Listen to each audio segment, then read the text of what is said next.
La neige, le plus beau des cadeaux de Noël pour les stations de ski qui ont fait le plein pendant les vacances, y compris Saint-Hilaire sur le plateau des Petites Roches, reprise l'an dernier par une équipe de bénévoles.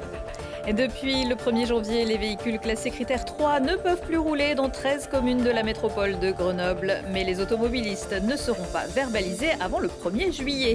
Et puis il n'est jamais trop tard pour commencer à décider de lever le pied sur l'alcool plutôt que de lever le coude. On verra ça avec le professeur Maurice de Mattéis, chef du service addictologie au CHU de Grenoble. Bonsoir à toutes et à tous et au nom de toute l'équipe de Télé Grenoble, je vous adresse nos meilleurs vœux pour cette nouvelle année. Bienvenue donc dans ce JT pour découvrir l'actu du Grand Grenoble de ce lundi 6 janvier 2025.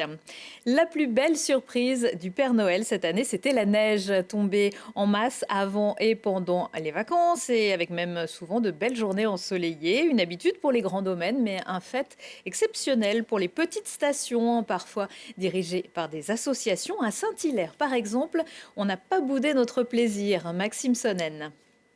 C'est l'année de rêve pour toutes les petites et moyennes stations de ski de l'Isère, avec un gros enneigement dès le mois de décembre qui leur permet à toutes d'ouvrir tôt dans la saison. C'est le cas de la station du plateau des Petites Roches, à Saint-Hilaire-du-Touvet, qui n'avait pas ouvert ses portes depuis 3 ans.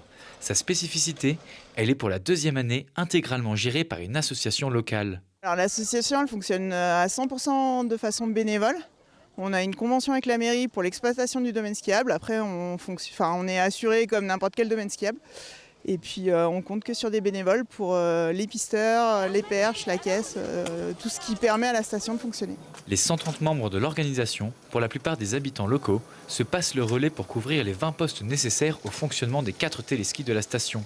Pour beaucoup, c'est leur première en tant que saisonnier du ski. Je pensais que c'était allait être un peu compliqué tout ça et tout. Au final, ça se passe assez bien. On a bien été formés, ils ont tout expliqué.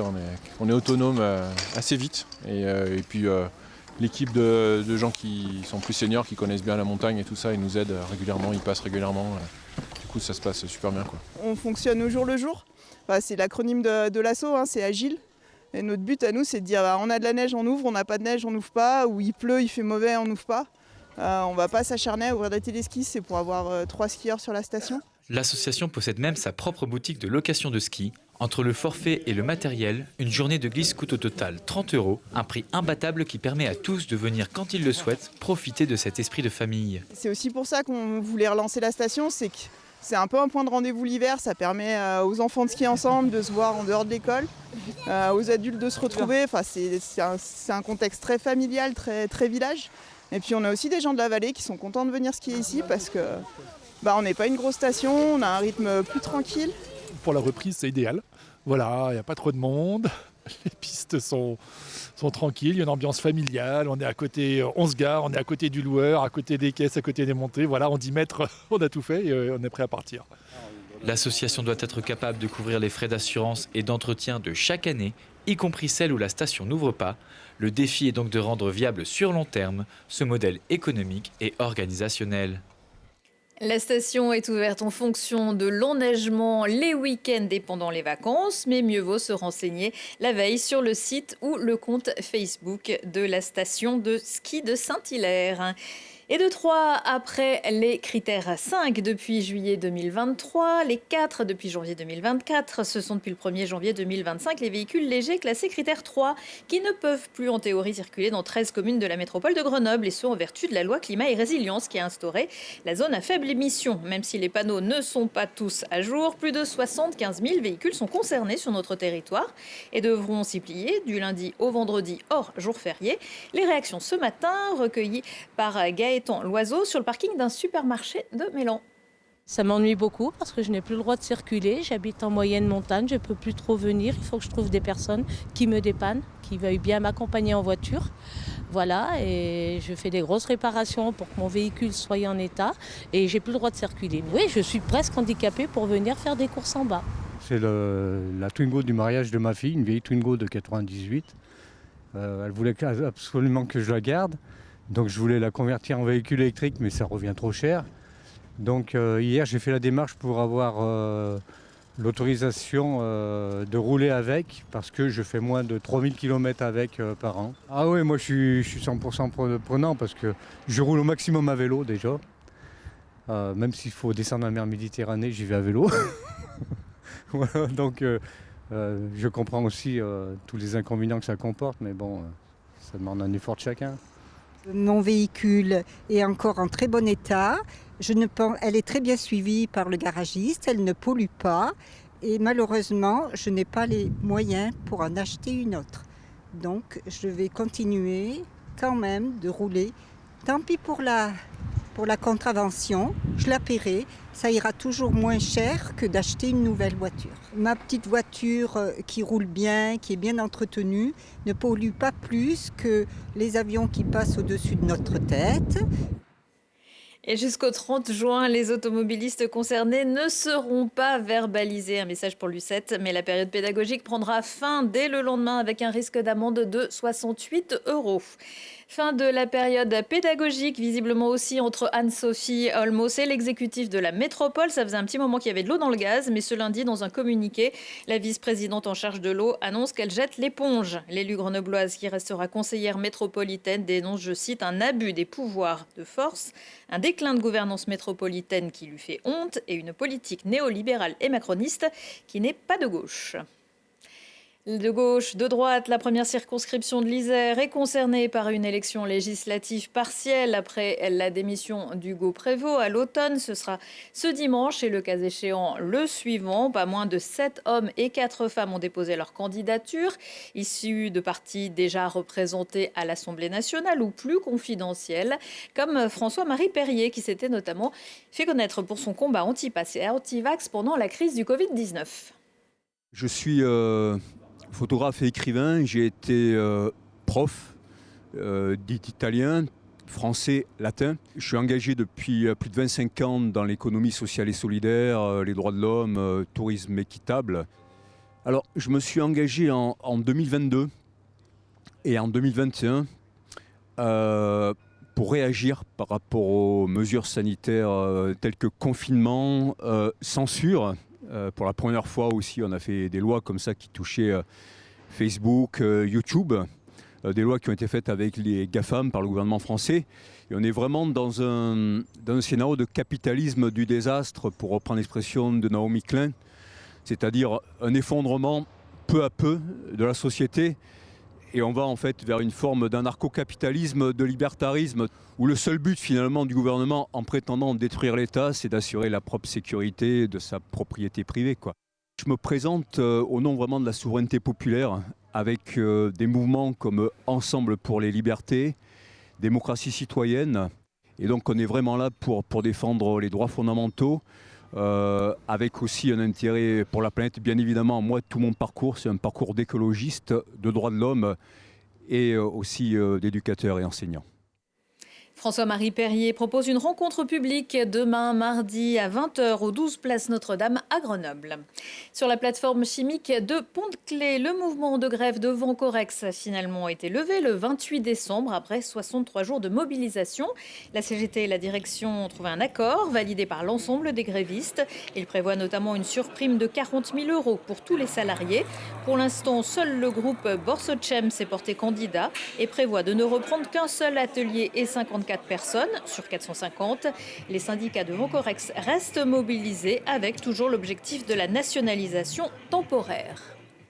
Interpellé vendredi soir à Échirolles pour avoir publié sur TikTok une vidéo retirée depuis dans laquelle il appelait les Algériens à faire couler le sang. L'influenceur connu sous le nom d'Imad Tintin devait être jugé en comparution immédiate ce lundi après-midi. Le tribunal de Grenoble lui a finalement accordé un délai pour préparer sa défense, mais l'a placé en détention jusqu'à son procès prévu le 5 mars. 2 autres influenceurs algériens ayant tenu le même genre de propos en ligne à Brest et Lyon ont également été écroués ce week-end. Une adolescente de 16 ans, légèrement blessée à une cuisse par des éclats de balles dans la nuit de samedi à dimanche dans la rue Denis-Papin à Échirolles. Elle promenait son chien avec une amie quand des coups de feu qui ne la visaient pas sont partis. Un homme de 20 ans connu des services de police a lui reçu une balle dans la cuisse. Il n'a pas souhaité porter plainte, mais une enquête a été ouverte. Tant qu'on a la santé, l'Isère serait-elle en train de devenir pourvoyeur officiel de ministre dans ce domaine? Après Olivier Véran en 2020, c'est un autre médecin du CHU Grenoble-Alpes qui a donc été nommé le 23 décembre, le cardiologue Yannick Neuder. Le lendemain, on a presque pu assister au remake d'un fauteuil pour deux, comme l'indique le journal Le Monde, alors que l'ex-député s'apprêtait à prendre ses quartiers dans le vaste bureau donc de sa prédécesseur, Geneviève Darrieussecq. On lui a fait savoir qu'il allait devoir céder les locaux de l'avenue Duquesne à Catherine Vautrin, ministre du Travail, du fait de travaux en cours dans son bureau à elle. Selon des sources qui ont tenu à garder l'anonymat, Yannick Neuder se serait mis en colère et l'affaire serait remontée jusqu'à Matignon, mais rien n'y a fait et il a dû aller s'installer ailleurs. Ce lundi, c'est aussi le retour du Sport Express juste après ce JT. Lucille Dailly reviendra sur la victoire en Ligue 2 du GEF 38 face à Bastia, 3-2. Et puis la folie des brûleurs de loups qui continue. Et puis à 29 ans, la biathlète iséroise Chloé Chevalier a annoncé qu'elle prenait sa retraite professionnelle. Engagée en IBU Cup cette année, la jeune femme explique n'avoir plus assez de motivation pour la compétition. En 105 courses en Coupe du Monde, elle n'avait remporté qu'un seul podium. Une deuxième place à Antolz en Italie, c'était en 2023. À la vôtre, puisqu'en début d'année, il s'agit de trinquer à la bonne santé, le mieux c'est encore de le faire sans alcool. C'est ce à quoi invite depuis 2020 Dry January, lancé par plusieurs actions de prévention de l'alcoolisme. 2020, c'était en France, mais ça a commencé en Angleterre.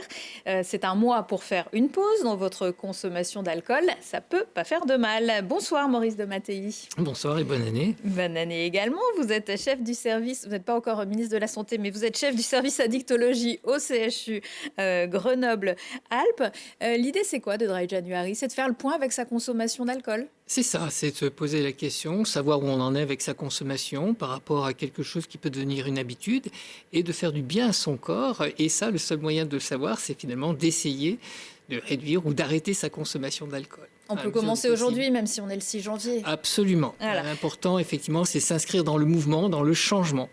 Quels sont les effets bénéfiques sur la santé, les premiers effets qu'on va voir, et puis plus long terme peut-être? Il y en a plusieurs. Il y a ceux effectivement que le patient va percevoir de lui-même, comme par exemple au niveau du sommeil, au niveau de l'énergie, de la concentration. Finalement, quand on dort mieux, on est mieux dans la journée, hein, on a un regain d'énergie.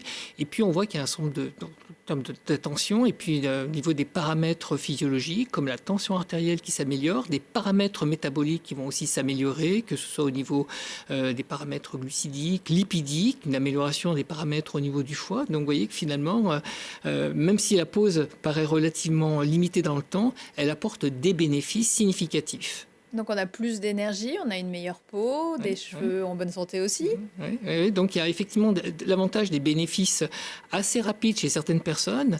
D'où l'intérêt effectivement d'essayer, parce que tant qu'on ne l'a pas fait, on ne peut pas se rendre compte des bénéfices. Et quand on est inscrit dans des habitudes, on ne se rend plus compte dans quelle mesure l'alcool a pris une place particulière dans son fonctionnement et entraîne des conséquences dont on n'a pas forcément conscience. Finalement, le fait de faire cette pause, de s'essayer à cette pause, ça permet effectivement de se poser sa question, de savoir où on en est et dans quelle mesure l'alcool n'a pas déjà pris une place effectivement importante dans son fonctionnement, en sachant qu'il y a deux notions. Il y a à la fois les conséquences en termes de conséquences de santé et dans quelle mesure j'ai une relation anormale à l'alcool dans le sens d'une conduite addictive. Selon le ministère de la Santé, 49 000 morts sont attribuables chaque année à l'alcool en France. On pense tout de suite au cancer du foie, mais il y a bien d'autres maladies qui sont imputables et d'autres symptômes à l'alcool. Oui, tout à fait. C'est 41 000 morts par an qui sont attribuables à l'alcool, mais l'alcool induit environ plus de 200 pathologies. Donc vous voyez que finalement le foie n'est qu'une de ces 200 conséquences. Parmi les atteintes hépatiques, l'addiction n'est qu'une de ces 200 conséquences. On peut tout à fait développer des conséquences liées à la consommation d'alcool sans avoir d'addiction à l'alcool. À partir du moment où on a une consommation régulière, y compris un seul verre par jour, on s'expose à des conséquences. Sauf que la plupart des personnes ne le savent pas et il est donc important finalement de pouvoir donner des conseils, des recommandations pour permettre finalement aux gens de se déterminer. Après, si les gens souhaitent consommer plus, je dirais, ils engagent leur propre responsabilité. Mais l'important, effectivement, c'est de pouvoir leur transmettre ces informations pour que les personnes puissent se protéger, effectivement, d'une consommation qui pourrait être excessive. Les repères qui sont donnés, ce sont des repères, finalement, pour savoir dans quelle mesure je ne suis pas déjà au-dessus des repères où je m'expose à des risques plus importants. Car même en dessous de repères, il y a effectivement déjà des risques avec différentes pathologies, que ce soit des cancers ou des maladies cardiovasculaires. Alors, notre ministre de la Santé, votre ancien collègue du CHU, Yannick Neuder, a annoncé qu'il ne boirait pas une goutte d'alcool en janvier. Pourtant, le Dry January n'est pas soutenu officiellement par les pouvoirs publics. Alors, c'est toujours un collègue, il est cardiologue au CHU de Grenoble. Et je ne sais pas s'il va faire des consultations souvent. Alors après, je ne sais pas quelles seront ses disponibilités, ça me paraît compliqué. Peut-être ça peut arriver très vite. Mais effectivement, après, c'est tout à fait, les hommes politiques peuvent tout à fait faire une démarche personnelle et c'est une excellente chose qu'ils puissent l'exprimer.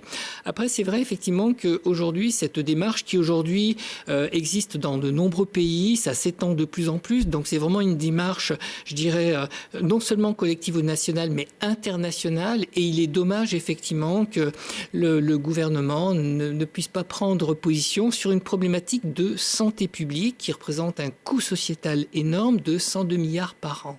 Alors, on entend dire qu'ils ne veulent pas se mettre à dos le lobby du vin, des viticulteurs, qui est très fort en France. Alors, évidemment, on voit bien qu'il y a des enjeux économiques sous-jacents, mais justement, l'objectif, ça serait de pouvoir accompagner la mesure différemment. L'objectif, c'est pas que les gens deviennent tous abstinents, mais effectivement qu'ils apprennent à se protéger par rapport à une consommation qui peut devenir problématique. Et l'intérêt, finalement, de cette démarche en janvier, c'est finalement aider les gens au niveau individuel de se poser la question. Et lorsqu'on le fait de manière collective, ça facilite le changement parce que finalement, on peut être plusieurs personnes à mettre en place ce changement. Mais par contre, ce qui est important, c'est de tenir dans le temps, car pour changer une habitude, c'est pas forcément évident, surtout les premiers jours, parce que justement, on a des routines comportementales et le fait de finalement s'y attacher sur un mois permet justement donc de changer ses routines et ça devient beaucoup plus facile au fil du temps. Voilà, alors pour les personnes qui souhaitent franchir le pas, je signale plusieurs rendez-vous. Alors il y a par exemple au CHU un rendez-vous dans l'hôpital Michalon, dans le hall de l'hôpital Michalon, mercredi de 11h30 à 14h, jeudi de 11h30 à 14h avec quelques-uns de vos collègues. Ils seront également à l'hôpital de Voiron le 14 janvier de 11h30 à 14h. Et puis la ville de Grenoble, qui avait été la première collectivité à soutenir le défi de janvier, s'engage encore cette année avec une grosse campagne de communication, des interventions notamment auprès des jeunes, au transfo et à la chaufferie, évidemment, pour plus d'informations générales. Il existe aussi le site dryjanuary.fr qui se double d'une application. My Défi de janvier, c'est très facile. On peut répondre à des petites questions. Ça va très vite. C'est ça, c'est une application qui se télécharge. On peut peut-être la montrer à l'écran. Là, ça va être un peu compliqué, mais qui se télécharge et qui est gratuite et qui permet vraiment, là aussi, d'avoir un agenda de consommation, de savoir où on en est, mais de recevoir aussi des astuces, des conseils, car finalement, pour mettre en place un changement, c'est beaucoup plus facile car on a des alternatives et justement, l'application permet de le faire. Il y a aussi toute une enquête qui est donc très importante puisqu'elle donne des informations importantes sur finalement qui s'engage dans le Dry January et de comprendre effectivement ce que ça sous-tend aussi. Donc voilà, je pense qu'on a les outils aujourd'hui pour le faire et maintenant, il n'y a plus qu'à. Mais encore une fois, ce qui compte vraiment, c'est l'objectif, c'est pas forcément que tout le monde s'arrête de boire du jour au lendemain. La réduction de consommation est déjà une bonne chose. S'engager dans le changement, c'est pas forcément évident, mais effectivement, donc on peut le faire de manière plus progressive si on ne se sent pas capable de le faire d'emblée avec zéro consommation. Et c'est d'autant plus important qu'il faut être prudent lorsqu'on a des personnes qui ont déjà une dépendance avancée au niveau de l'alcool. Et là, effectivement, il faut être extrêmement prudent, voire se faire accompagner par un professionnel. Merci Maurice de Mathéis, on l'aura noté. Le changement, c'est maintenant. Absolument. C'est la fin de ce JT. Retour de l'actu dans une heure et en replay sur telegrenoble.net. Belle soirée à tous.